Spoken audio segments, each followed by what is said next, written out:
Posibleng maglandfall na sa Catanduanes bukas ng umaga ang bagyong Ramil.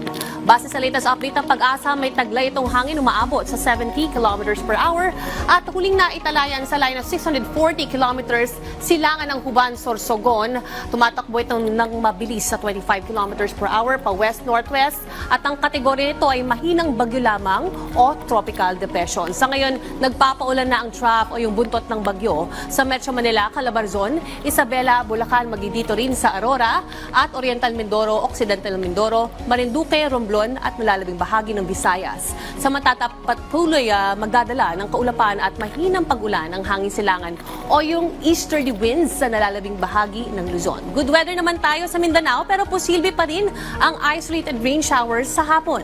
Pagsapit naman ng linggo, posibleng tumawid ang bagyo mula sa Aurora o Quezon at tuloy-tuloy yan sa southern section o Central Luzon.